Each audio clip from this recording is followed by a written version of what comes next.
A woman in England, her husband, Bill, passed away after nearly 60 years of marriage. Pam worked with two technology companies, Proto Hologram and Hyperreal. She commissioned a life-size digital recreation of Bill, his likeness, his voice, his motion, and performance, all of it captured and rendered into a holographic presentation that appeared at his own funeral. Jennifer, just your first take before we even get to the technology of this. Like, either take it from the spouse's side or take it from you're going to see your Uncle Bill, his wake, and suddenly he's there in sort of in person. Oh no, I've now decided this is going to be part of my funeral plans. Okay. I'm probably not the right one to ask about this because I'm trying to figure out how I can one-up this for my own funeral. Now, to play us out, here are some of his best moments. Goodbye. Goodbye to you.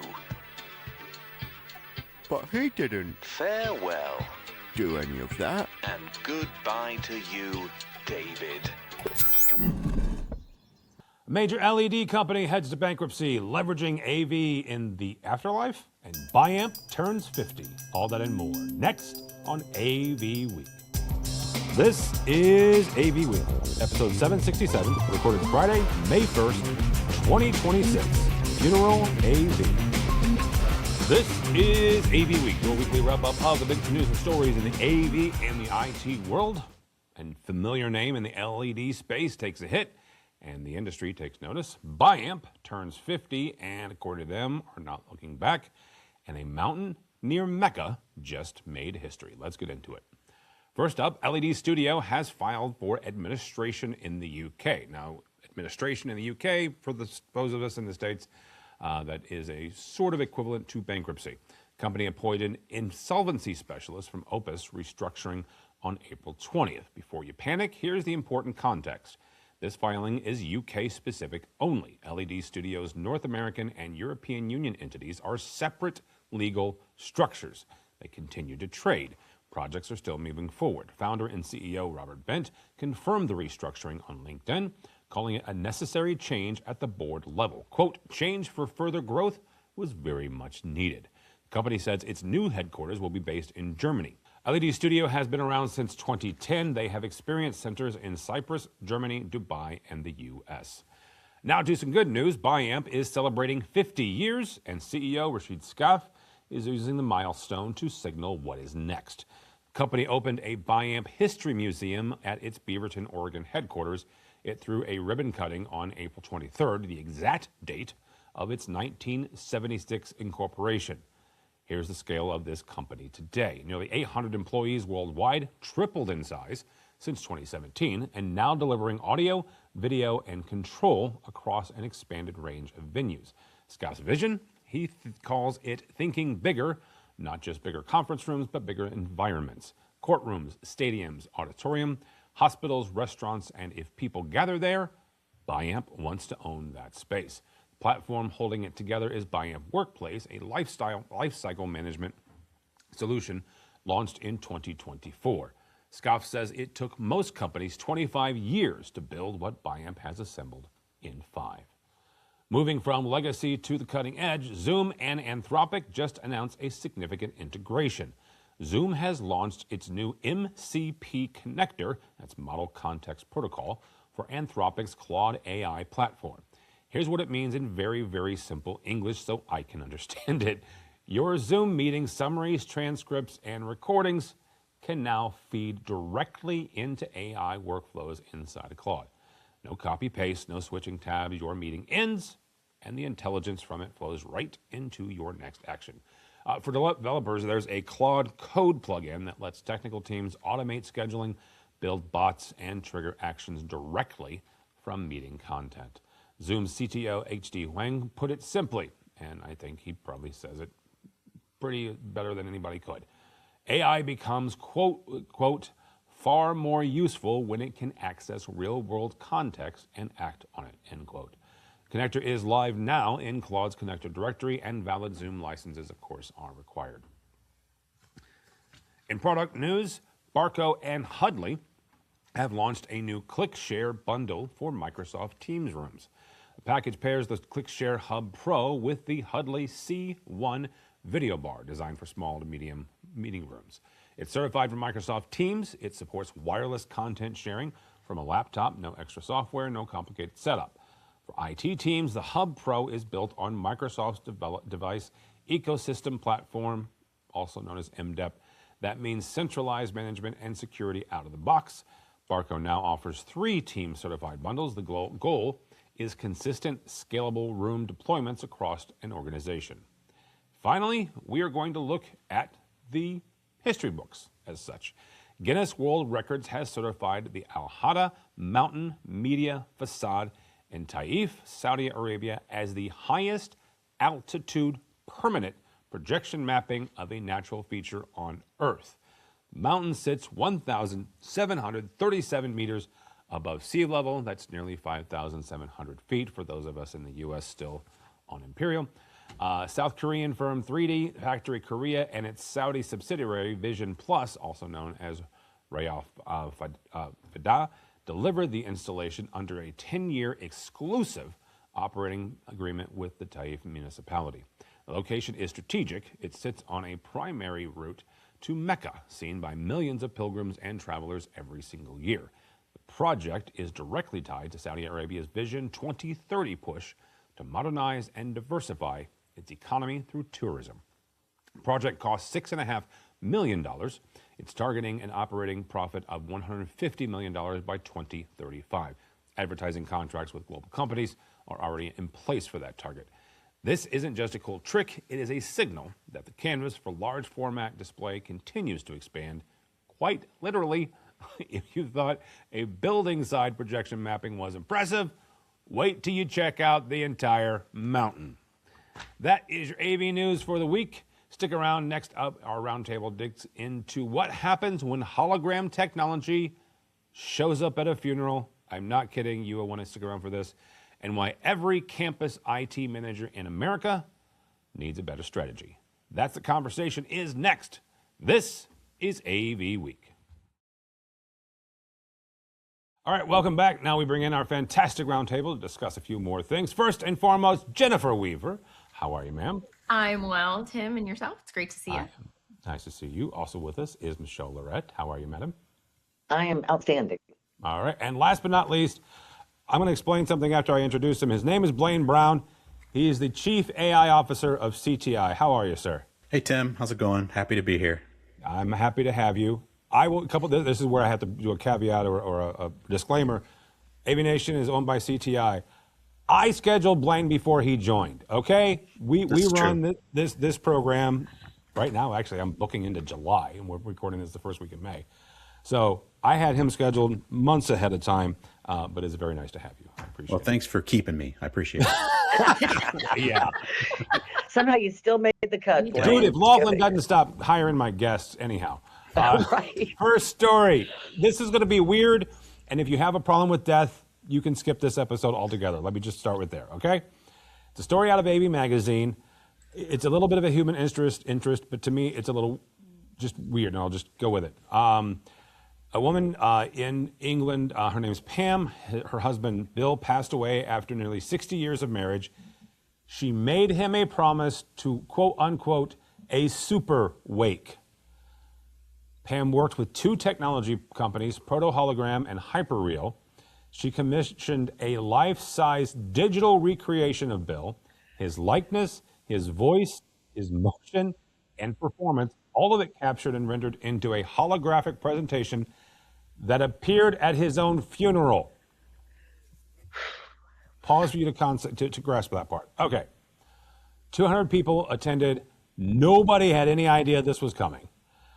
His hologram appeared on screen and led a scripted Q&A. His opening line, "Now before anyone gets confused, I'm not actually here in Valhalla today. Is this going to be fun?" Okay. The project started with $2,000 budget. It ended up being 10 to 15 times that. There's technology here. There's moral concerns here. There's all sorts of things here. Jennifer, just your first take before we even get to the technology of this. Like, either take it from the spouse's side or take it from you're going to see your Uncle Bill, his wake, and suddenly he's there in sort of in person.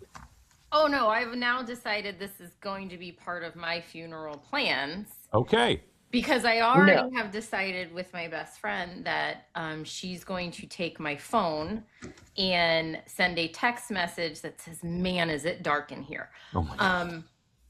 Sorry. Can I add one real quick thing to that? Since she has your phone, after the funeral, send another text and says, "Thank you all so much for coming." That would be a great one. I will, yes, for sure. We will add that one to the plans too.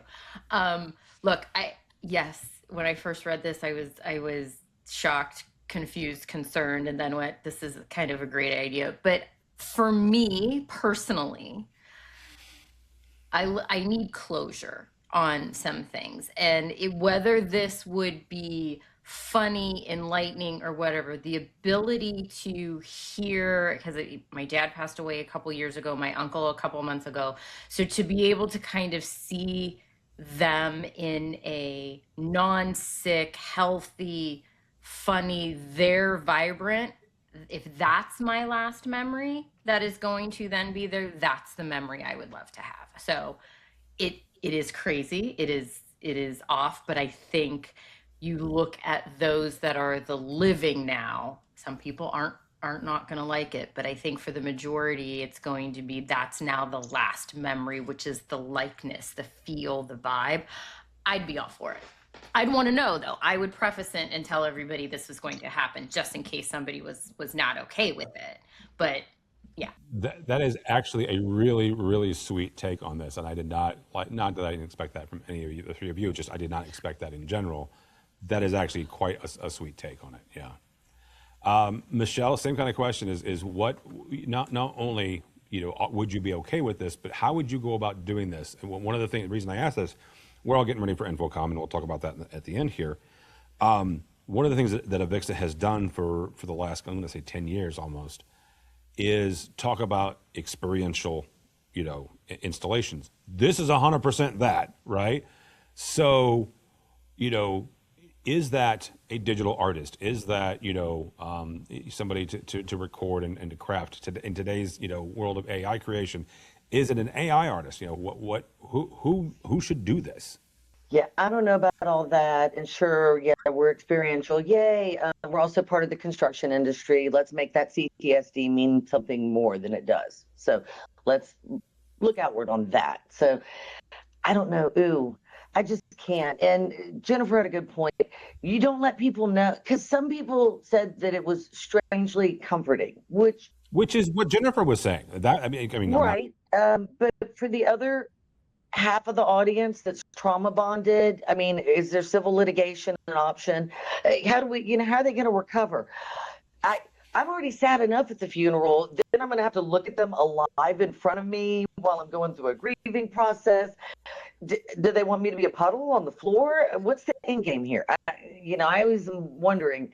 And the road to where is paved with good intentions, and I'm sure she had good intentions, but that's just too much shock to the system. That's it. You got to give people a heads up. Etiquette. Let's practice some manners here, because people need to make a decision about whether they want this. I mean, and maybe they don't want it. Maybe they need that closure. Would you be okay with it? And this is obviously hypothetical, right? I'm asking you a hypothetical question. Would you be okay with it if you were aware ahead of time? Not if it wasn't a shock, if it wasn't a surprise, but you were made aware. Yes, because then I could make a decision. And a funeral and weddings, those are about those people, and it's whatever they want. To heck with my opinion, although I do love the TV show For Weddings, but still, our opinions don't matter. It's what they want. But yeah, if I knew, and then I could make a determination that I'd be comfortable with it, prepare myself emotionally. But oh yeah, y'all, I mean, it's one thing to watch Michael Jackson doing a moonwalk. That's not really going to hurt anything. But yeah, them not knowing, I was like, oh no, bad, no bueno. Even pause, right? have it, there's always things that go on. Family may talk, they're not, you want to say there's a program, but there is a program. So at some Sure. yeah, at some point, the next part of the program is the hologram, and take a 10-minute recess if you want. For those that aren't okay with it, now give them the opportunity to say their goodbyes, do their things, and they can kindly exit themselves, and now give everybody else the opportunity that wants to do it. Like we do with the strobe lights, because people that have that condition, we give them a little warning. Yeah. I think fair warning is good. I think that I'm probably not the right one to ask about this because I'm trying to figure out how I can one up this for my own funeral. And I'm thinking maybe like an Optimus robot that has a Blaine suit on it and I'm walking around on stage. I don't know, maybe. But so I'm totally fine. I think it's great. I don't have a problem with it at all. Yeah. I think it's the evolution of traditionally people have brought photos and then sometimes they would play videos or something, or they'd put like a little reel together. I don't know. I don't think it's that far of an extension to, have a lifelike version of the person speaking. I could see where it might creep some people out, but I think it's ultimately up to the person that is the loved one. That's, the wife or the husband. It's just like the tribute bands. You go see the tribute band because somebody sounds like, looks like that. Listen, Purple Rain, I see them every time I'm in Vegas. He's my man, right? Like, I can't see Prince anymore. He is the next best thing. So, Well, Tim, for the first time in my life, I feel like the Luddite in the group of futurists. So, new accomplishment. So I want to take on something that here, and somebody correct me if I'm wrong, and Blaine, I'm going to pick on you, but the rest of you guys jump in. You mentioned this is a version of the pictures, a version of the videos, right? And when my father-in-law passed away 6 years ago now, we did a video montage, and part of that video montage was a cell phone video of him and my mother-in-law just having a grand time, hanging out and laughing and stuff like that. If somebody 100 years ago had seen that, they would have been uncomfortable, right? They would have thought it was, well, there are certain segments of the population would have thought it was black magic or, something like that. Expand for a second, Blaine, about that. This is just another evolution of what we are really just capable of. Yeah. Well, I think, we've all seen, this has a double-edged sword, right? I mean, when we're starting to talk about this technology, we are talking about potentially deep fakes as well. And there's risks and all kinds of, ethical things where, there's a person doing something that they didn't actually do. So I think we need to acknowledge that.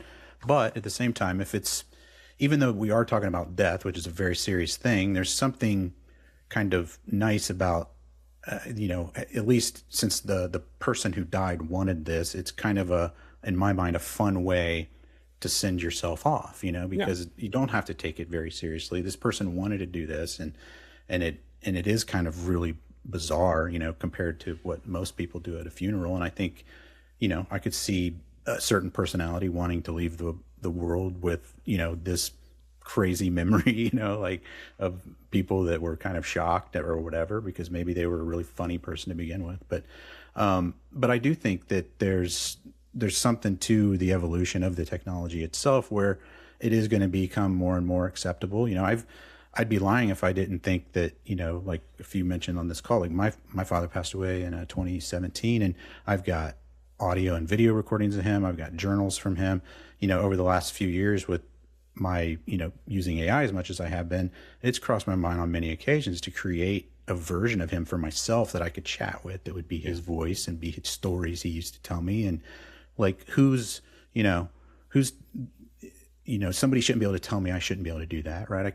If I want to do that, I should be able to do that. I haven't done it, but I think there's something to that it seems a little out there now, but as people get more and more comfortable with the technology, it'll seem less weird in the future, I think. As we wrap up here, I am getting to the age where I'm having conversation with friends of mine. I do have a couple of songs picked out for my own funeral. I will just leave you with this. The last song at my funeral will be a Rage Against the Machine song. And if you want, you can catch me at Infocom and find out which one. Our next story comes to us from our own folks at AVNation. Getting into something, quite frankly, that hits home for a lot of people. A new analysis that we took a look at makes the case that AV has crossed the line from support function to mission critical infrastructure in education. And when it fails, all learning stops. As a tech manager, I can tell you on several occasions, had conversations with our head of faculty as well as our college president, who laid out in dollars and cents how much it costs per minute for a room to go down. Now, it has been 15 years since I've been a tech manager, so the dollars have certainly increased in those 15 years.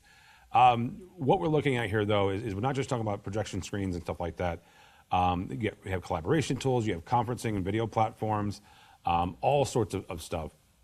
One of the things that it does is it walks through, one of the things the article does is it walks through a given day, laying out all the different things from room system checks to, getting calls from faculty who still don't understand how to turn on a projector.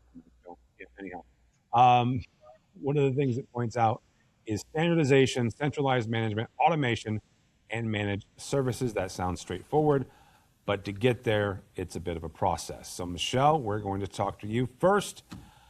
When you look at making the business case for an institution, and you can pick on higher ed and you can pick on corporate if you want, but both of them have the same problems. How do you talk to the folks that handle the money, whether that's the CTO, the CFO, or whoever, about looking at the cost, the lost cost, the lost revenue, the lost money, however you want to look at it, and making the business case for these management pieces of software, these management, whether it's an AI tool or it's an automation tool that gives you a system check every day. How do you equate those preventative systems to the cost of a room going down? I worry less about the cost of the room going down per se. I think you talk to them more in terms of looking holistically at what they can live with and what they can't live without. And by that, we look at a CapEx model and we look at an OpEx model, right? AV is always getting funded under a CapEx model, which is lots of hills and valleys and cycles and everything. But the reality is you can't go without Wi-Fi. You can't go without electricity. No one's staying in the room or the building if there's no HVAC. And they're not sticking around if the equipment doesn't work. So if we look at AV as a utility, along with security, Wi-Fi, everything else, right? Like those are all things you can't live without. So if they are necessary, it needs to be an infrastructure mindset. And not that, let's make everything a construction project mindset. And, basically in my mind, I would tier the rooms. I'd say, but because all funding is not created equal, right? You got 4 tiers. One is your basic teaching room. One is a hybrid. The third tier is lecture hall. And the fourth is donor sponsored spaces, because those are the Cadillacs with all the gold plating, right? And then fund, I don't know, X percentage, 12 to 15%, blah, blah, blah per room based on the type. There's ways to break that down, and they have all the historical information on what they spend, right? So that's what AI is for, right, Blaine? We just have it crunch those numbers for us. It can tell us what everything costs. We don't even have to do the maths anymore, y'all. We don't even have to know Excel.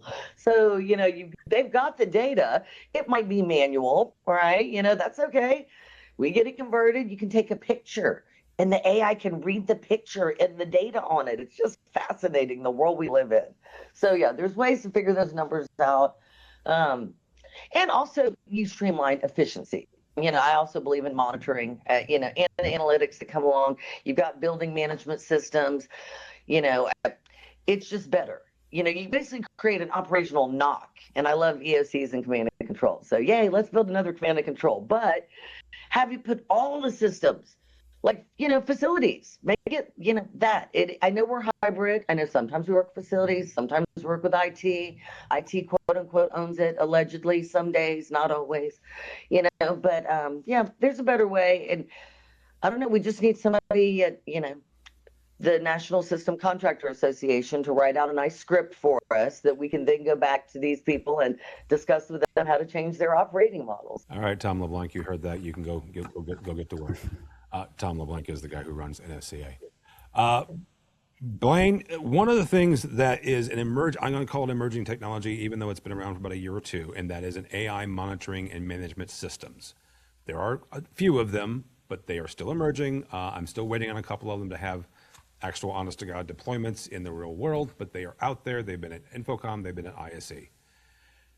In an environment that is either CapEx or OpEx, and getting it, as well as in higher education, technology tends to move slower than in corporate. How do you get something like, we're going to put AI on your campus network? How do you get that through the various barriers and gatekeepers? Well, so, I mean, it is a challenge. I think, one thing I like to clarify, with folks first is like, what sort of outcome are you trying to get? Because, sometimes I'll talk to customers and they'll just use AI as a buzz term. They're like, oh, we want AI self-healing for all of our stuff. Well, we've been doing self-healing for a decade, just using automation and scripting, right? Like, and it does a really stable job. Do you really want an AI agent that, is, capable of doing all kinds of things, being the thing that's fixing your system? Maybe at some point. But I think the real value comes in, like Michelle said, like the insights and the data and the being able to, look at all the telemetry data, look for patterns, maybe even get a little predictive on potential failures, and leveraging that side of AI versus strictly, using it to make sure the room's up. I think there's use cases for making sure that the devices are online too, but I feel like, especially in like educational environments, their struggles and as far as in my experience are less around trying to scale to hundreds or thousands of rooms, and more around the standards that they use in those rooms. And I think just having an outcome based conversation with what are you trying to achieve, and helping different enterprises or educational institutions to standardize on what they have, and then you can put a layer of intelligence behind that. In my mind, I like that. Jennifer, put on your higher ed hat for a second here.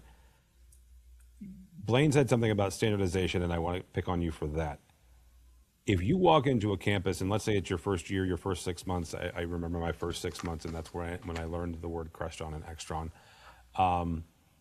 How do you get to a standardization when you've got, like Jennifer said, you've got like 4 or 5 different levels of rooms, and this one over here has been paid for by grants, but this one over here is part of our typical CapEx. How do you get to a standardization level that makes sense for a campus? Well, you have to look at product standardization, I think, when it comes down to that. Because if we go old school, right, and you think about overhead projectors and the transparency, the markers that you needed for that, even moving into chalkboards and the chalk that you needed for that, right? You have to look at what is the basic necessity that's going to go across all of these classrooms. Are they going to have a control system in there? Great, let's standardize on the control system. Are they going to have displays in them? Great, let's make it easy for everybody, standardize on a display so we know where all of the connections are and all of that.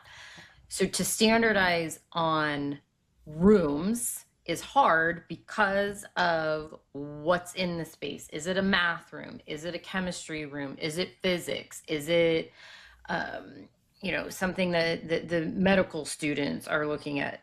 The needs are different in each space.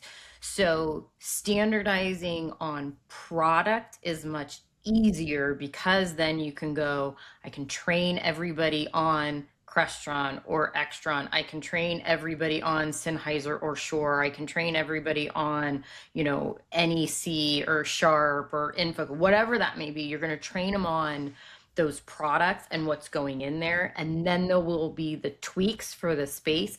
You can't have a one size fits all when you get into higher ed, and especially in corporate America. Huddle rooms, right, of what you're doing in there. If I just want to do my Teams meeting, is going to be way different than what the CEO wants to do in a meeting.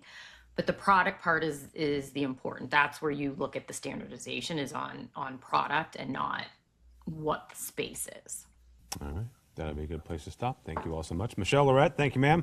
How do people connect with you? I'm on LinkedIn, Michelle Lorette, Lorette, and that's it. All right, very good. Mr. Brown, good to see you as always, sir. How do people connect with you? Well, I'm all over social media. So I post a lot about social media or post a lot about AI on social media. And so my handle is Blizaine. It's Blizaine on, you name it. I mean, it's YouTube, Instagram, TikTok, Twitter, X. And I mentioned the fact that Blaine is the Chief AI Officer of CTI. They will have a booth at Infocom, and Blaine will be doing a presentation there about AI. So how can they find that? That is going to be at booth C 10701. So 10701. C Central Hall. And he mentioned Central Hall. That means Infocom is in Vegas, which is where we'll find Jennifer Weaver because she works for Avixa. So I guess the best way to, I'm not quite sure how to do this because this is the first time I've had you on since your new job. How do people connect with you or Avixa? So you can find me on LinkedIn. I am all over LinkedIn. That's my social media of choice now. If you are interested in Avixa, you can go to avixa.org. Yes, registration for Infocom is open. We will be there in Vegas. It will be a fun and exciting year this year, some new things going on. And you can find me majority of the time is going to be in the Grand Hall now. That is where the Infocom session area is. So all of your things Infocom, that is where Exchange Live will be. And right next to that will be the Avixa Lounge where I will be. So we will be right smack dab in the middle of Grand Hall. Really quickly before I wrap up here, the Grand Hall, if you haven't been back to Vegas since the renovation, the Grand Hall is what used to be the space between the Central and the North. It has been renovated. The same person who designed the West Hall designed this, so it looks very similar. It is gorgeous. Oh my goodness, it's gorgeous. I've been back there 3 times now. This will be my 4th trip to Vegas this year.